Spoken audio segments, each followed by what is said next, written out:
generado por efectos del cierre anterior de la pared del tórax, o defectos de la pared anterior del abdomen, o incluso del apéndice o de la zona sacra. Bien, vamos a revisar el diafragma y la cavidad torácica. Cuando nosotros hablamos del diafragma y la cavidad torácica, recordemos que en este momento es la misma cavidad, es una sola. Devolvamos. ¿Listo?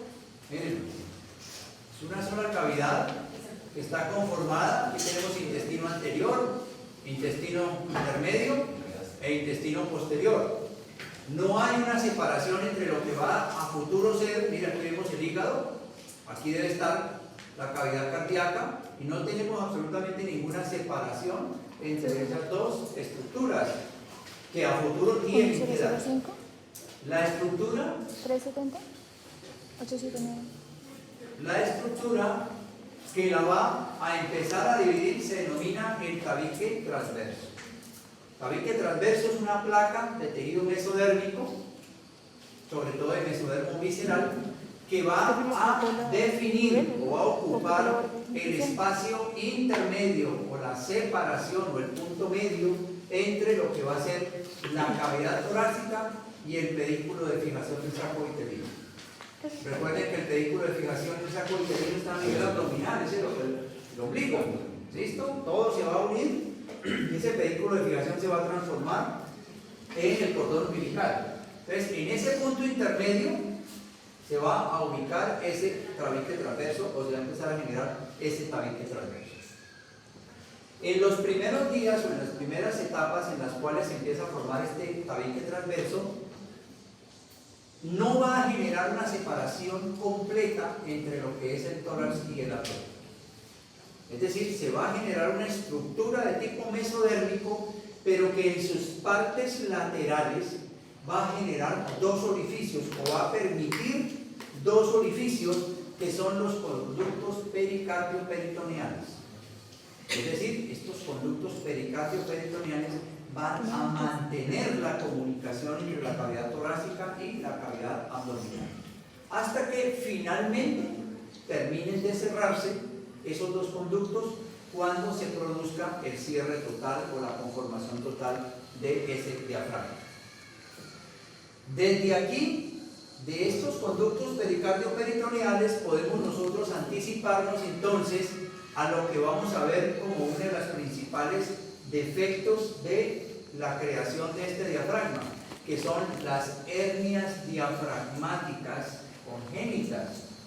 Es decir, como vamos a ver, es la protrusión del tejido abdominal o de asas intestinales dentro de la cavidad torácica, producto de que dentro del proceso de creación de este diafragma o del tabique transverso, parte de este conducto pericardio-peritoneal no se cerró adecuadamente y generó una comunicación o dejó ahí un pequeño orificio a través del cual se eventran este tipo de estructuras.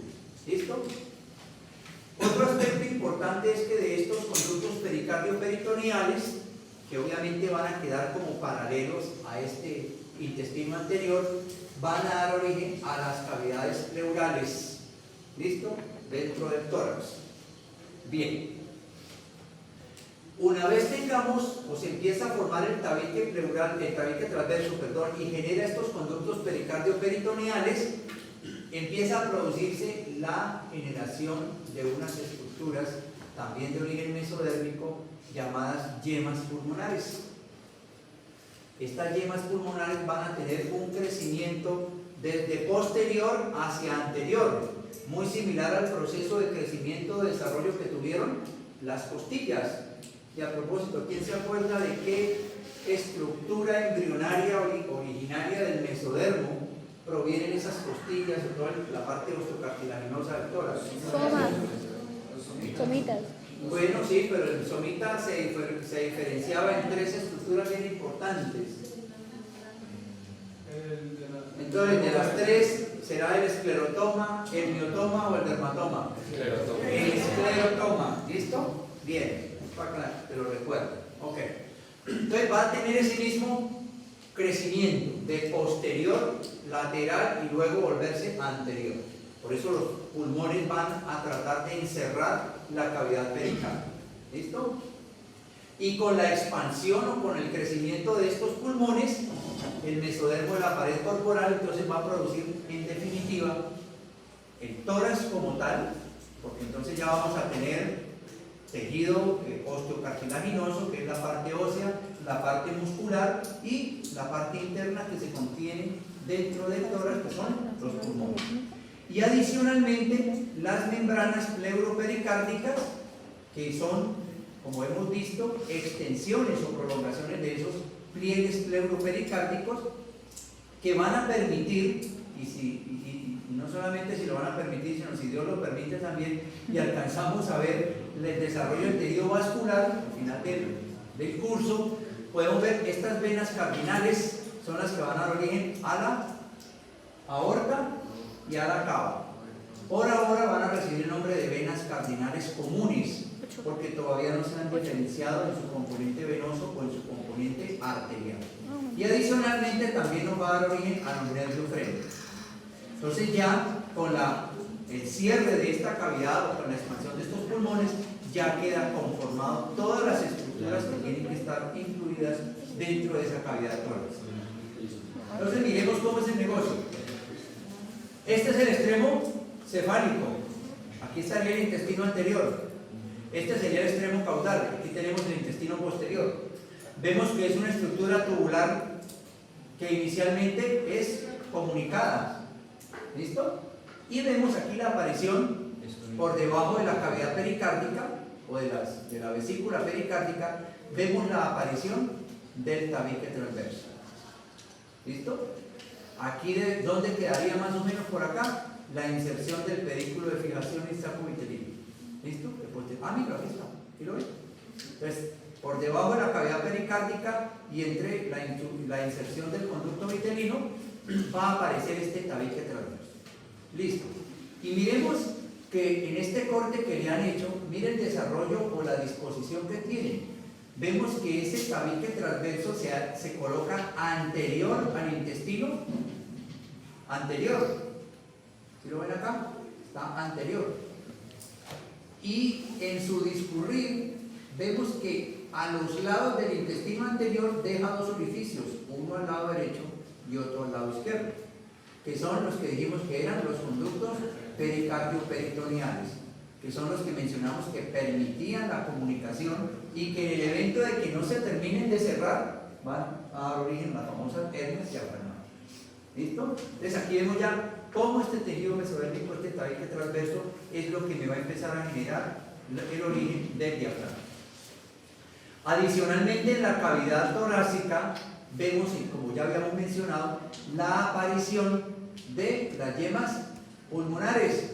Aquí vemos el crecimiento, la aparición de las yemas pulmonares, ¿listo? Que vienen originadas desde los conductos pericardio-peritoneales. Y vemos cómo dentro del proceso de desarrollo que empiezan desde posterior van a irse hasta anterior. Recuerden que, miren que vemos ya la estructura cardíaca conformándose. Esto tiene que llegar y crecer hasta casi que envolverlo. El corazón queda casi como cobijado por los pulmones. Pues tiene que tener ese crecimiento desde posterior hacia anterior de la mejor manera posible. Y adicionalmente vemos que estos pliegues pericardio pleurales, que son producto también del mesodermo espláncnico y del mesodermo visceral, empiezan a generarme dos estructuras que de pronto ya han revisado ustedes dentro de la anatomía macro, que son las pleuras. ¿Listo? ¿Bien? Bueno, ¿cuántas pleuras hay? Una, dos, tres, cuatro. ¿Cuántas pleuras tenemos? Dos pleuras. Igual que dos peritoneos. Mire la cepilla formándose. Sí, claro. El pliegue, es correcto lo que dice Giuliani, mire, el pliegue es la continuidad del mismo, pero al plegarse, una parte envuelve la víscera y la otra tapiza la cavidad que contiene esa víscera. De allí su nombre. El pliegue, miren, es un pliegue pleuropericárdico, que es este, me va a envolver la yema pulmonar para darme origen a futuro a la pleura visceral o al pericardio, en el caso que aquí tengamos la parte cardíaca, esta parte de acá, ¿listo? Y el pliegue que queda en la parte más externa, tapizando la pared interna de la red costal, que sería la pleura parietral. ¿Okay? Aquí las podemos ver mucho más claramente. Vemos entonces un crecimiento de las yemas pulmonares, que ya esto es origen de pulmón. Mire cómo va empezando a generar este espacio, que aquí embriológicamente ese es un espacio real, que es el espacio pleural, pero que en la vida normal no debe existir ese espacio pleural. Estas dos pleuras tienen que estar completamente adosadas.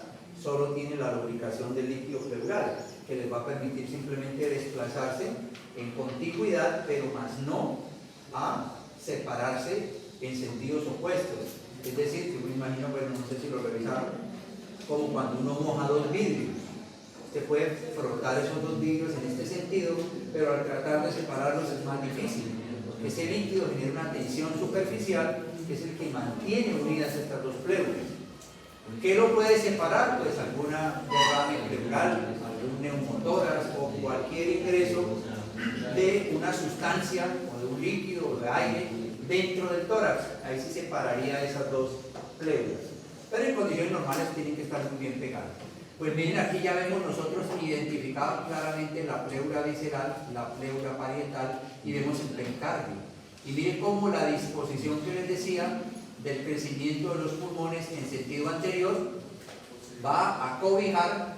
Aquí vemos que por ejemplo, en esta imagen vemos como tanto los pulmones como las diferentes pleuras han cobijado y casi que han cerrado por completo a este corazón, que está incluido dentro de su cavidad pericardial.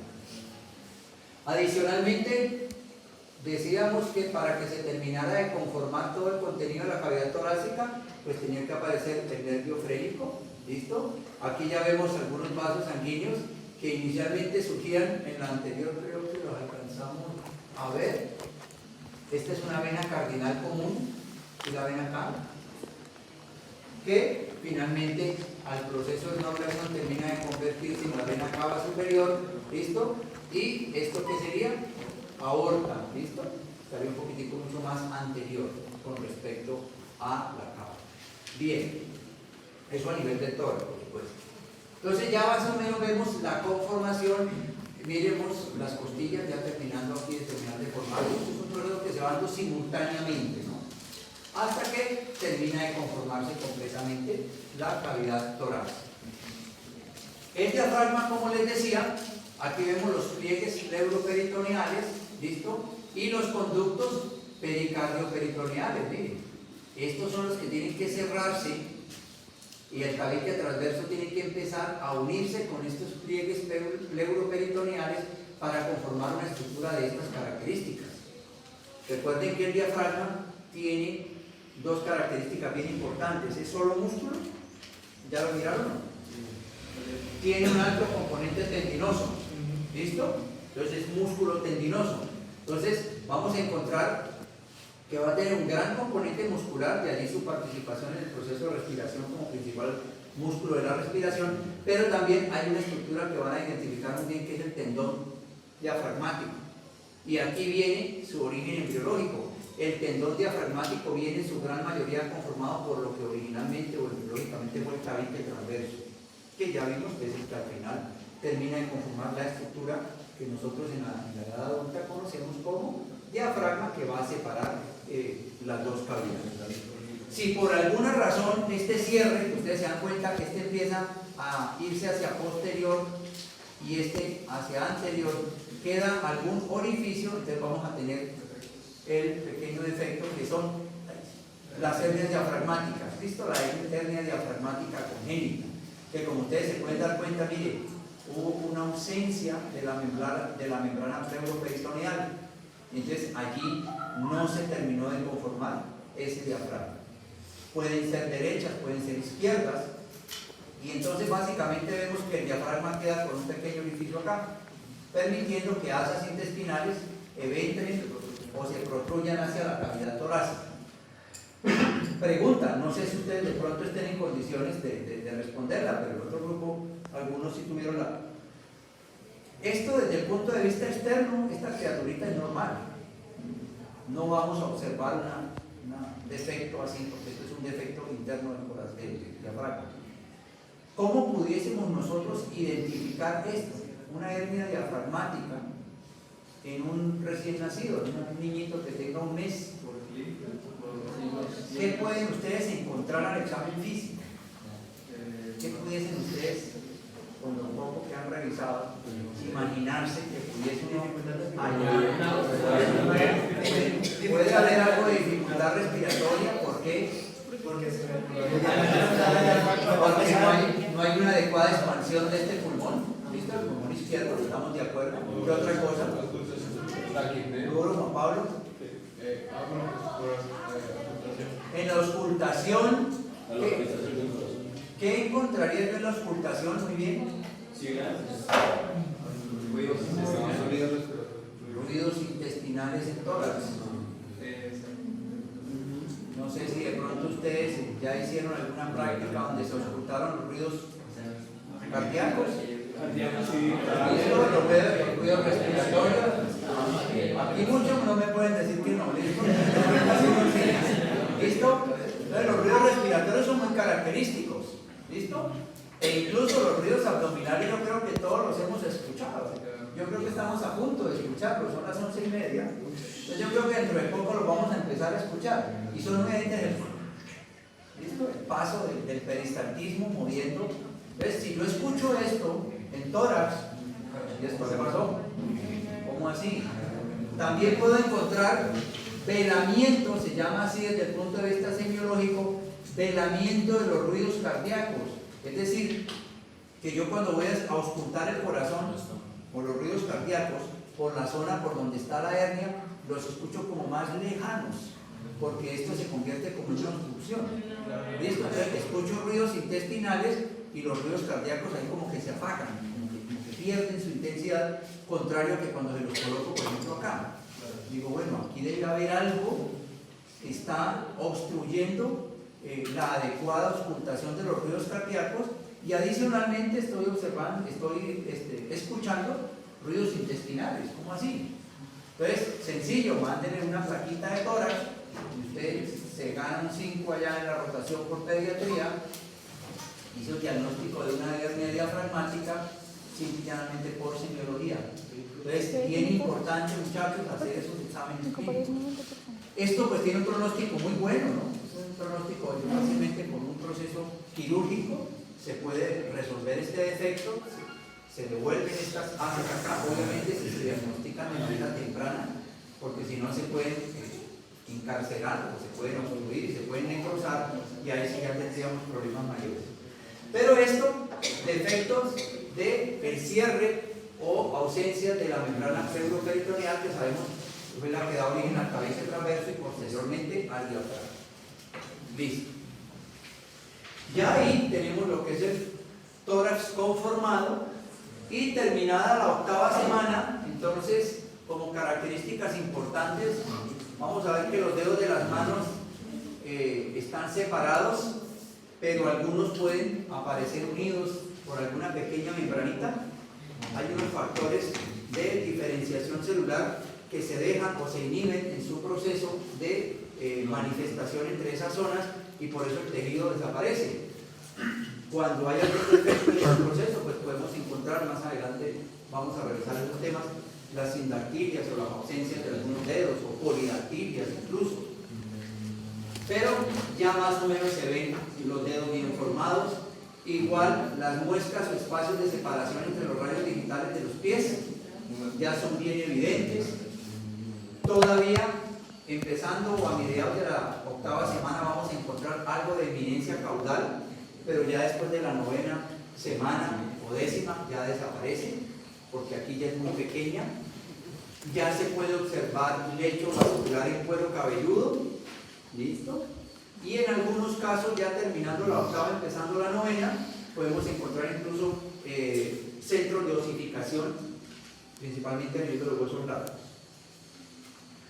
Finalmente, al final de la 8ª semana, comienzos de la novena, ya todas las extremidades ya han alargado un poco más y ya los dedos deben estar completamente separados. Y obviamente, empezando la novena semana, vamos a tener un embrión de características humanas mucho más reales, mucho más parecidas. Ustedes dirán que de pronto eso no tiene muchas características humanas, pero es mucho más parecido a nosotros o a un humano que lo que hemos visto hasta el momento. Entonces vemos una estructura embriológica ya fetal, ya a partir de aquí, debemos a partir de la novena semana, como vamos a ver, se va a llamar feto. ¿Listo? Más o menos a la octava semana tenemos 30 milímetros. ¿Cuánto es eso? 3 centímetros. 3 centímetros y medio. Pero eso ya está formado. Vemos los ojitos, ¿listo? Las extremidades muy bien formadas. Vemos el pedículo de fijación, ya es un cordón umbilical. Vemos las muescas de los pies más separaditas, ya muy bien conformadas la rodilla, los codos. ¿Se acuerdan que esto eran extremidades casi que no tenían como articulación, eran como muy rectas? Ya aquí se ve una angulación propia de la articulación del codo o de la articulación de la rodilla. Y ya con eso terminaríamos nosotros la octava semana de gestación. ¿Hasta ahí hay alguna pregunta, algún comentario?